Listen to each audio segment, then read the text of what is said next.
Excuse me, boy.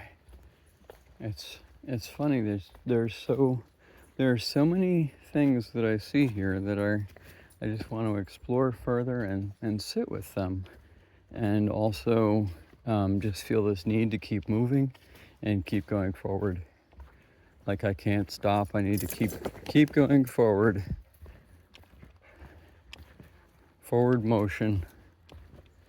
I'm letting the spirit of the world guide me. Today was about visiting my mom. She's 84 and she's in a long-term care facility, rehabilitation, although I doubt it's going to be rehabilitational for her. But there's that out there. And speaking of newness and freshness, and Lou and I were getting ready to head back to the valley and needing to get out into the environment and have a look-see for one thing. Look at these little things. And for another thing, a little, I don't know what kind of mushroom these are. Very curious.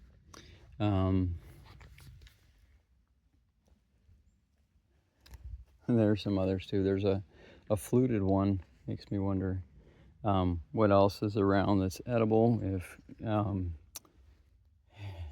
all kinds of things. There's a ton of stuff to look at here. We have quite the environment. Again, we're at Harris Conservation Area in Austerlitz, New York.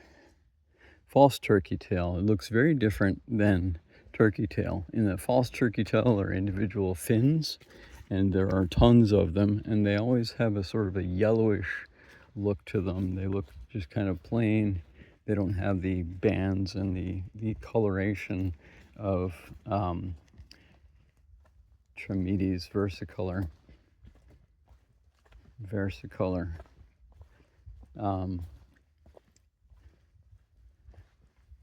Which is turkey tail. And look at this. We do have an edible mushroom in the path here right now. I don't know what kind of mushroom this is, but it has gotten infected with lobster fungus. This chunk is edible right here. And then it looks like we have one over here, which is probably edible, and a cluster of the same mushroom right here. And this is, in fact, it's actually very beautiful. This needs to be dusted off, cleaned off a little bit. But this is lobster fungus, which is Hypomyces lactiflorum. So we have a considerable amount of it. I would say probably 2 ounces here, which thankfully I've brought bags for. And we'll go ahead and put that in a bag. My day pack is loaded with stuff.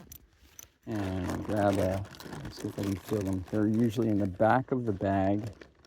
Yeah, I feel a piece of paper. Nope, that's a piece of paper. Let's see, there should be a bag somewhere down in here. There's another one. Is that just a piece of paper? No, that's actually a bag. So let's put this on my knee and see if I can hold that in a way that, yeah, it's a little out of focus, and I'm sorry about that. But I want to get these in a bag and get them sort of squared away in my pack so I can keep wandering and doing my thing here. This one is the red one here is a little more gone by than I would prefer. That one, yeah, you can't see it in the camera, but there it is. You can see how red it is there.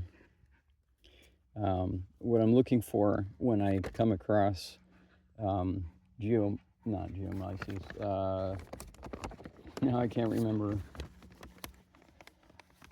the genus of